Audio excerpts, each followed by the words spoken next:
What does the secondary room look like for ASU this upcoming football season? And ASU baseball is ranked for the first time since when? All that and more coming up on this episode of Locked On Sun Devils.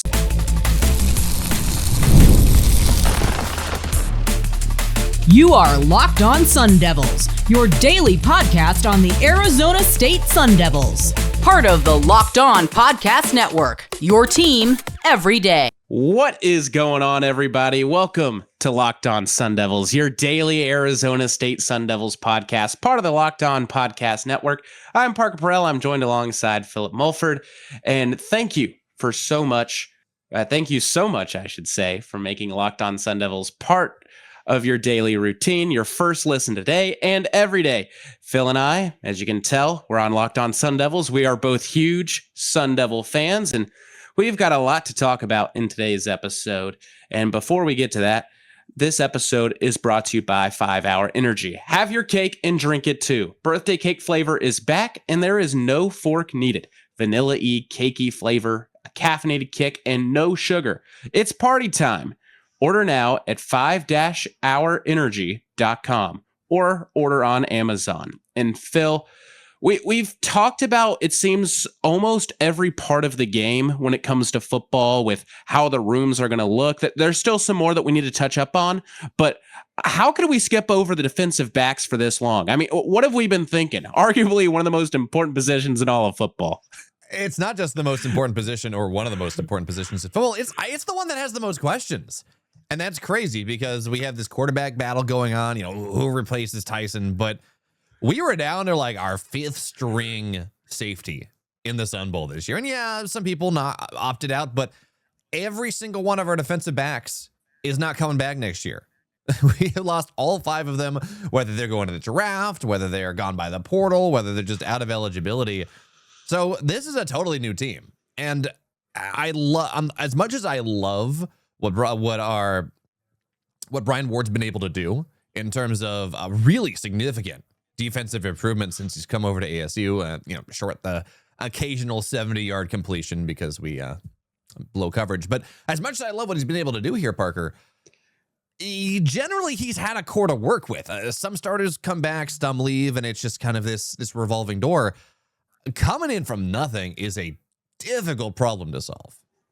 It very much so is, but the good news is with those injuries that were plaguing this Arizona State team at the tail end of the season, we got to see a lot of the younger guys finally show up and get some much needed experience. I mean, we saw the Duke game, we saw a lot of the younger guys, and that was a real offensive game, so they got it handed to them there. But how about later in the season? Houston, a very defensive game. West Virginia, low scoring as well, relatively. Arizona, for the first 3 quarters, held them tight. And so we got to see names like Rodney Bimage, Boogie Wilson show up, Montana Warren as well. Those are some guys that were sharing reps to start the season, but then by the end, were making their name known independently out on the field. And I think they're guys that are going to lead the way with the incomers that are coming on the team, whether it be the transfers or the freshmen that get to see some action as well. And we got some good transfers coming in. That is the nice thing about this. We got a freshman coming in with 4 interceptions last year. Sure, that was in a lower tier. I was in a lower tier conference, certainly, but when you have those type of things coming in, like these guys, they got good stats, they have good experience, and I'm pretty confident. I don't think this is too crazy to say. I'm pretty confident in Brian Ward and the staff in general's eye for who's good and who's not good. So yeah, it's scary, but you're right. We have this experience coming in. We have these players that look pretty solid. One guy who's just got a great name. I don't know how he's going to turn out, but we'd be remiss to not talk about incoming cornerback Nigel Pringle. And I really hope he succeeds. He was coming in from Arkansas. He's an SEC guy, kind of coming in as an athlete, decently ranked out of high school.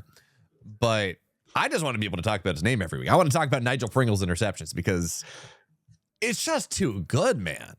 It's a great football name. And to touch up on something bigger as a whole before I go to Nigel Pringle specifically, look at the incoming transfers, Phil. Lyric Rawls, and then you go down Caleb Chester, Chance Rucker, Nigel Pringle. Those are 4 incoming guys, all from the state of Texas. You talk about securing an important pipeline.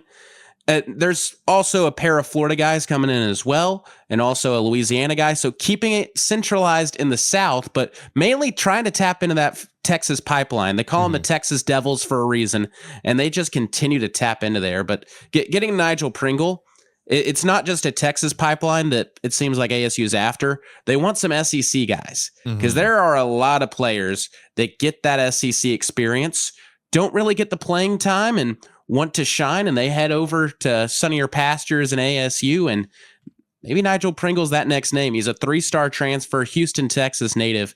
And what I like to see in a defensive back, he's a true cornerback, 6'2".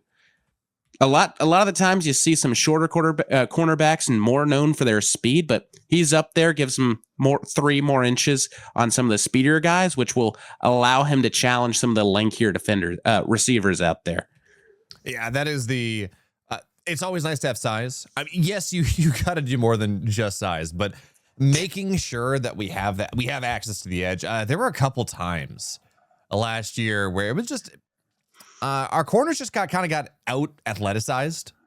I don't know if that's a word. But good enough. Where it's just you're all good. If they had an extra 2 inches, they would have been fine, but they weren't. And we got burned, and touchdown happened, and it felt really bad. So it is good to see us bringing in, and this has kind of been the story across the board. If you think about it, we're getting bigger bodies in the tight end room. We're getting bigger bodies on the offensive line, because I think that's one of the things that Dillingham has learned, and he's continued to learn as we play more and more of these SEC teams. We play the Texases, we play A&M this year. At a certain point, the scheming doesn't matter. You just got to have some amount of pure physicality to be able to run into these teams. Yeah, physicality is a big thing. And we talked about that when we highlighted the running back room, but all around athleticism is needed for the defensive back room. And Brian Ward knows it. And that's what his defensive backs have done throughout this season. I mean, Boogie Wilson, to his credit, he's a guy who, frankly, at the start of the year, I didn't know his name. Adrian Boogie Wilson, but eventually made his name known because he can play anywhere on the field. I have so much faith that you can plug him, ask him to do anything. He had 40 solo tackles last season, a forced fumble, a fumble recovery, and 6 pass breakups, all that in 10 starts. 10 starts on the year for a guy that at the start of the season, you didn't really expect to make a name for himself. I expect Brian Ward to see what Boogie Wilson did last season and be like, I want 10 of you. I want 10 of you in that defensive back room. And to hop off the Boogie Wilson train, he is great, but I don't want to just highlight him. Montana Warren's another guy out there that I think easily that these guys can see what he did last season and be like, we can replicate that. We can try and get that going along. Those are 2 guys that I expect to really lead the way because they aren't true cornerbacks. They aren't true nickelbacks. They aren't true safeties. You can really put him anywhere. Unlike Rodney Bimage, who I highlighted, he's just a true cornerback. Yeah, talk about flex guys that, in this case, are coming in, not coming back next year. But I do want to highlight Antoine Belgrave Shorter. Hopefully we're getting the name right. Coming in, he's a former top 100 guy, which is nice. Excuse me, top 100. I think top 100 in Florida. It's still highly ranked coming out of high school. Has a pretty good year at Penn State. But not only is he coming in as a safety, he's 6'2", he was going back and forth. He was listed as a cornerback. He played safety primarily at Penn State. And, sure, Penn State didn't have a great year. Probably why he's transferring out. I mean, all the chaos. They got new head coach coming in, new guys coming in. Half of Penn State next year is going to be Iowa State. So, be what it may be. But having these guys that have a little bit of flexibility as well, given the issues that I hope don't continue, but given the issues that we're seeing with ASU's injury bugs these last couple of years, it is nice that we got a couple of these guys that can play cornerback, that can play safety, that can maybe slot in at linebacker if need be, and be a little bit more generalist on the defensive back front. Yeah, I think having the flexibility is huge because one thing that ASU learned from this past season, you can have all the talent you want, but if that talent can't stay healthy, you need other guys to step up, and you need those guys to play anywhere on the field.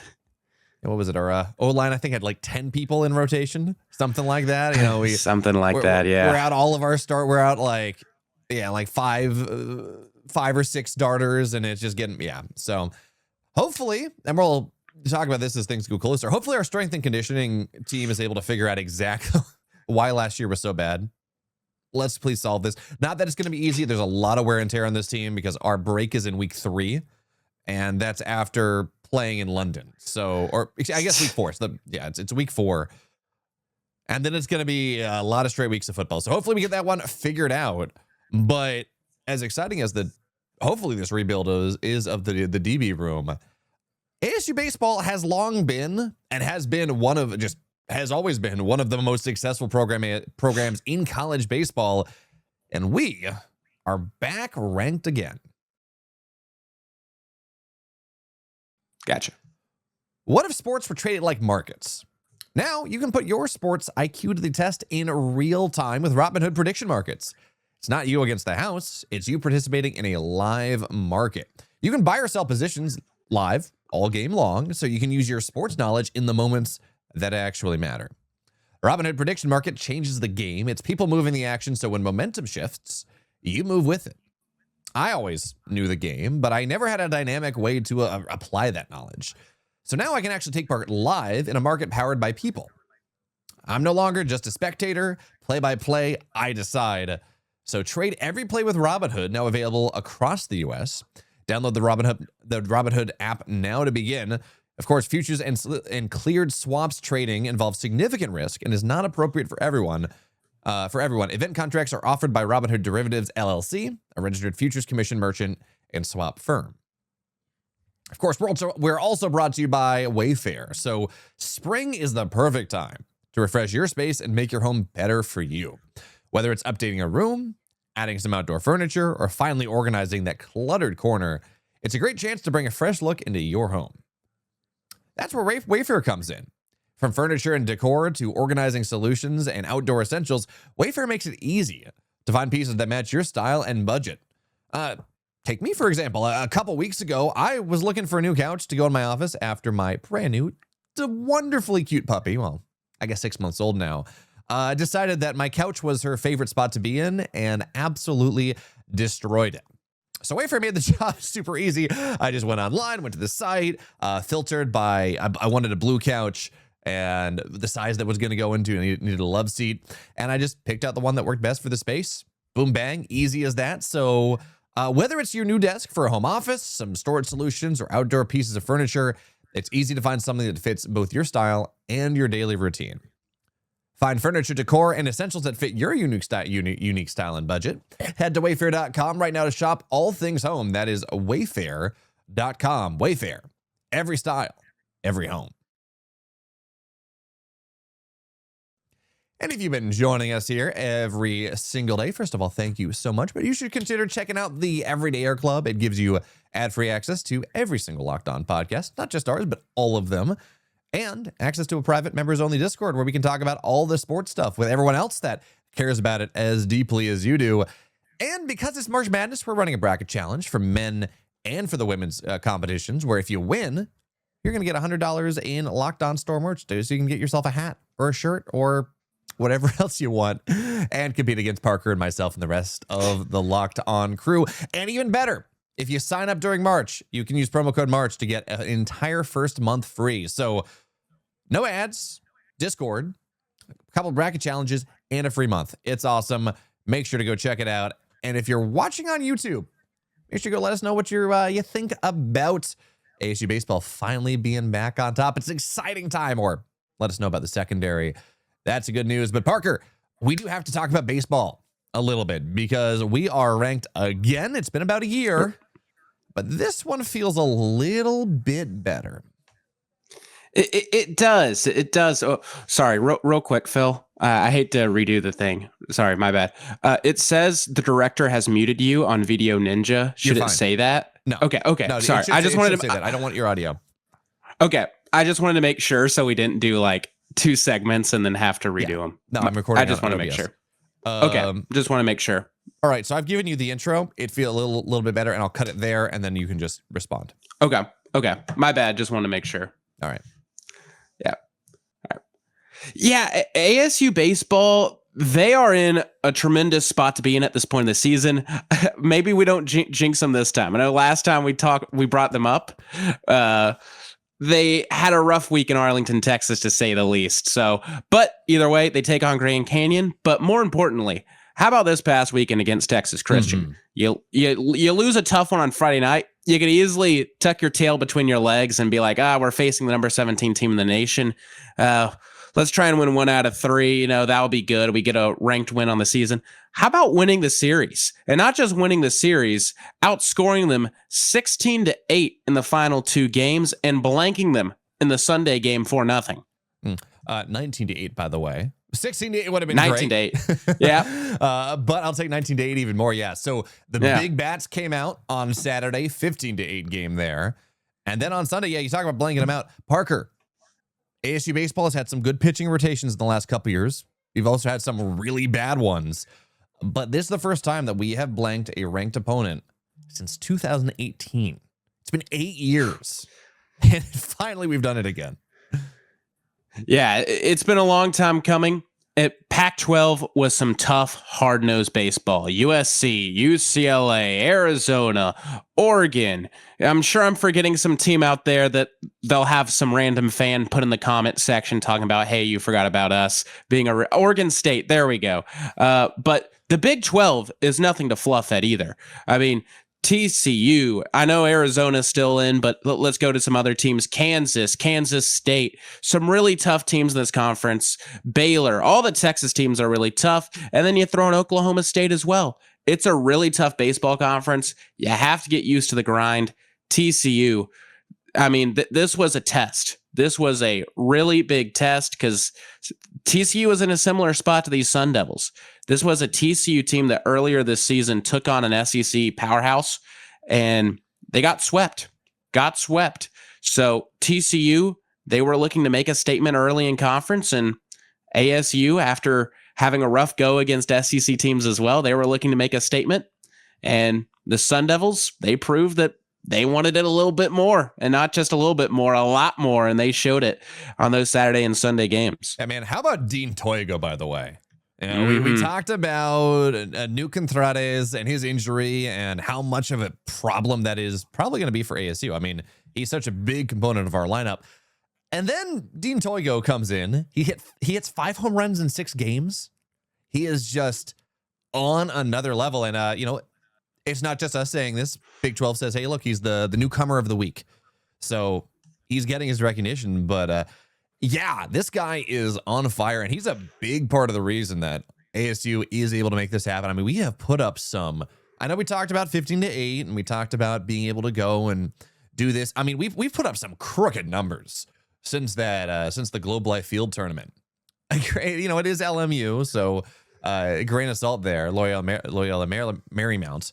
But we won a game 29-4 versus Loyola Marymount on March 8th, 10-4 versus Arizona, 15-8 versus TCU. It is a really nice time when we're not looking at some of these ASU teams in the past where some years our defense is really good. We got a great pitching staff.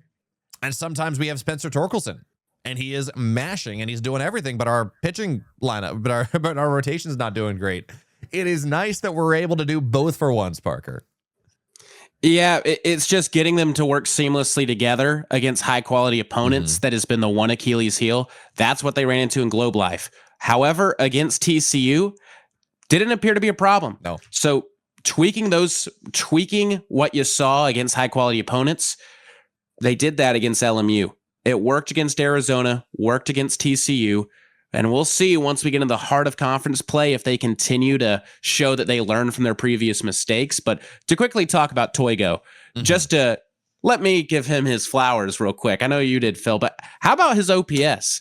1.145, 19 games into the season, continues to just rake. 22 hits already, 8 homers, a pair of doubles, 18 ribbies. I mean, you can continue to just preach about how this man is doing, but he just continues to have shock and awe throughout this year. There is one other guy I want to pull up, though. Yeah, Toigo, 5 home runs in 6 games. Awesome. Please give me more of that. Do it the entire year. I'm not going to complain. But ASU baseball is top in the nation with the number of grand slams that we have hit. This is one of the reasons that we are just piling the runs on in some games, which speaks not only to our ability to get people on, to like hit home runs. Thank you, Toigo. But also our ability to get people on and then hit those home runs. That is a productive offense that's not just based around the solo shot. And in fairness, 3 of those 5 are Landon Hairston by himself. He's even with, we don't have the other 2 guys in their grand slams. ASU still ranking up pretty high in the national rankings because Landon Hairston, somehow, some way, his bat it gets bigger. It hits heavier when the bases are loaded. I don't know, but I am not complaining. Yeah, I've heard it said a couple of times around ASU baseball that pressure is a privilege, and that applies to your season, applies to your life, but sometimes that applies to when you step up to the batter's box. Hey, big at bat, bases loaded, moment you dream of when you're in the backyard. Why not knock it out of the park? That's exactly what Hairston does, and he has a dangerous bat. He is somebody who just commands respect when he steps into the batter's box. You don't want to pitch a softy to him, to Hairston, because you talked about the grand slams that he's had. He has 8 long balls this year. That's tied for the most on this ASU team. And that is with, a guy that is hitting 5 and 6 games. So it's a lot of fun to watch ASU baseball right now. Cannot wait to see how they're going to continue to evolve. But in the final bit of very exciting news, it's a good day. Can we just say it's a good day to be an ASU sports fan?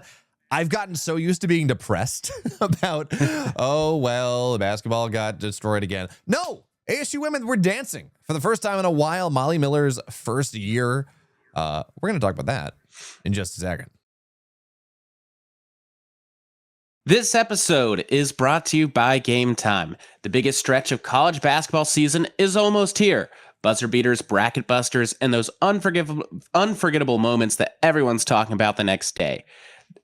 Being there live for something like that, that's bucket list stuff. The hardest part is actually getting tickets. Long queues, prices jumping around, and surprise fees at checkout. The Game Time app gives fans the advantage with constant innovation. It's how you unlock amazing tickets and experiences in just a few taps. It's incredibly simple to use. The Game Time guarantee means 100% legitimate tickets, delivered on time at the best price. And here's the best part. Fees are included in the price you see. What you see is what you pay, period. And now with the NCAA tournament upon us, it's going to be really useful to be able to use to get notifications about my team's tickets the second they drop. Well, not ASU, but maybe my second team out there. So just take the guesswork out of buying college basketball tickets with Game Time. Download the Game Time app, create an account, and use code LOCKEDON for $20 off your first purchase. Terms apply. Again, create an account and redeem code LOCKEDON for $20 off. Download the Game Time app today. This episode is also brought to you by 5 Hour Energy. Welcome to the 5 Hour Energy Flavor Draft. With 18 different flavors to choose from, including options like confetti for craze, free rainbow, and cotton candy, there's something for everybody. The board is set, the flavors are ready, and I've got my number 1 pick for the 5 Hour Energy Flavor Draft. And with the top pick, I'm going with a classic pomegranate. It's a little more sophisticated with a dry finish and the perfect thing to get me ready for my day. I'd be on the lookout though. 5 Hour Energy is coming out with new flavors, and I'm sure whatever they come out with next is going to be a challenge for the crown. But for now, make sure to go find your new flavor of 5 Hour Energy shots available online at 5hourenergy.com or on Amazon.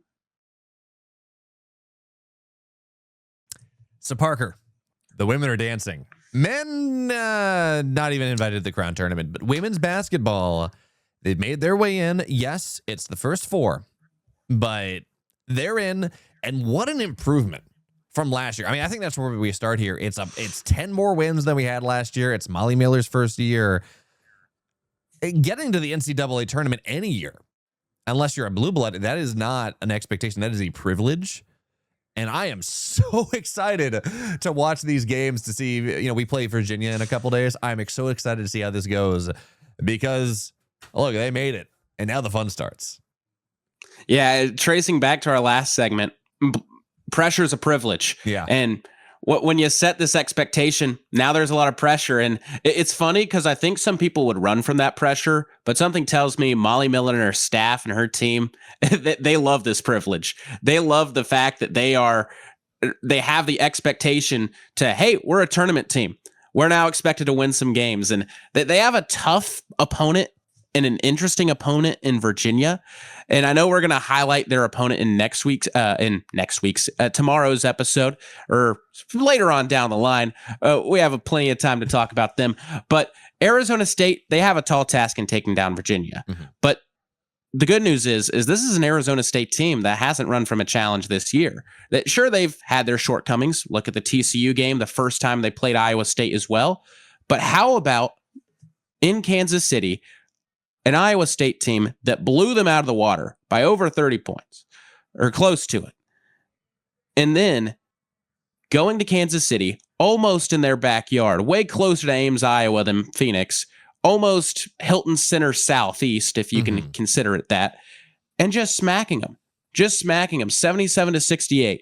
And quite frankly, that was a great game that Arizona State controlled more plainly than the scoreboard and the box score will show. So this is an Arizona State team that is looked primed and ready, and I think they're ready to make that jump by taking down Virginia. But once again, we're that future episode. But how about just the journey that they've been on? Yeah, I want them to win not only because, hey, ASU, I'm going to be the first to admit here that I'm a bit of a homer, but they're just having fun, man. Like that is the thing that I love. It's the same thing I love about ASU football. You have these people coming in and they're just having fun. You look at footage of Molly Miller in the locker room after they win. You look at her interviews and they're just having a good time. They're winning. Yeah. But as they lose, they're doing it for the love of the game. They're doing it because it is genuinely something that they really enjoy. And Parker, I got a stat for you that I saw and was a little, I guess I'm not that surprised, but it is something to be worth paying attention to as we move forward. Molly Miller's teams have gone and played, where is my number? There we go. Have played 74 games across GCU, ASU, all our other teams, where they've held their opponent to 55 points or less. You want to guess how many times Molly Miller has won, or Molly Miller's teams have won those games? Let's go with 72. Close, 73. She is there we go. 73-1 when the defense works, when the defense plays to a high level. And ASU in a decent amount of games this year has been able to make that happen. So that's what I'm paying attention to as we move forward here. Can ASU's defense curtail Virginia? Because again, 55 points, that's the magic number. We pretty much always win if that's the case. Yeah, it basically, if your defense can suffocate the other team, you're winning the game. I mean, look at UCLA versus Iowa. Big Ten championship in women's basketball. 51-point win for UCLA because Iowa couldn't hold on to the ball on their end of the court. If you can suffocate the other team, they don't stand a chance. Wait, because you're using that? Wait, are we talking about not being able to get across the midfield line, the midcourt line? We're talking about 49-point blowouts. I think there's one that's a little bit closer to home, Parker. It's not a women's game, but I'm just saying that to win a basketball game, you have to stop the other team. And I'm just saying against Virginia, Arizona State, they have to stop them. And if you're talking blowouts the way that you were, I'm just saying you have to be able to stop them defensively. Looking at the Big Ten championship, that's exactly how they stopped a high-quality team, a top 10 team in Iowa. And Virginia, they're not a top 10 team, but they made the tournament nonetheless. If you can look at how other teams have stopped higher-quality opponents, you'll find success. Yeah. Of course, it's not only just about beating Virginia, though, because the NCAA tournament, it's a long road. But if you get far enough, I'm not saying the women will. I mean, this is Molly Miller's first year at ASU. They're first four in, but miracles can always happen. Final Four, it's in Phoenix this year. So I know we talked about this in a previous show and do kind of what a boon that would do for recruiting. But what a boon would it be for the program if Molly Miller's squad is playing in front of effectively home crowd advantage in a couple weeks from now? It would be dream stuff. It would be some real dream stuff. And, that's something that the program hasn't outwardly said, but it's in the back of their minds. It is, where it's just like, if we could make this work, if the slap shot goes in, whew, talk about ticket sales, talk about branding, talk about just icon. It's all there. Because already the pitchfork, typically, I haven't seen the court design yet. Typically, the logo of the team that is hosting is on the court, at least in some shape or fashion, even if it's like in the small left. So the pitchfork might be on the court. Imagine if the pitchfork is all over the court when there's jerseys there. That would be something special. And this is what I love about March Madness. Is it likely that we make it all the way there? No, not this year. It'd be cool, but March is what lets us dream. March is what lets a 16 seed go deep and take down UVA a couple years ago in men's basketball. Anything can happen. All you got to do is survive in advance. And man, I cannot wait. Hopefully in a couple days, we're going to be talking about how our team is surviving and advancing. I know we talked about the everyday era, the locked on bracket program. I definitely didn't have ASU going to the Final Four. I did not let my bias take over in that one. But you thought about it, though. You thought about it. I had him going to the Final Four. Look, brackets are a crapshoot anyways. I might as well just have some fun with the homerism side of it. But that's all we got time for today. We will be back tomorrow, though, because there's some big news all over the place. First of all, though, we're going to talk about special teams, because special teams, a big weak point for ASU last year, a glaring, painful, horrendous weak point, but we got a promotion, we got a new hire. Hopefully it's going to be a lot better next year, so we're going to talk about that. Plus, wrestling happens to be won the Big 12 for the first time and had some pretty significant upsets while doing so. So we're talking about that, some other stuff tomorrow. But for now, thank you so much for watching us, making us your first listen today and every single day. Make sure to go check out the Everyday Air Club we were talking about. And if you're watching this on YouTube, we're going to send you over to the first ever 24/7 Locked On College Network channel, where you're going to be able to see what's happening all across the college sphere. And if you're listening, make sure your second listen is Locked On College Basketball, because it's March Madness. I'm sure they got a lot to say about the bracket that came out yesterday. So make sure to go check them out, and we'll see you tomorrow.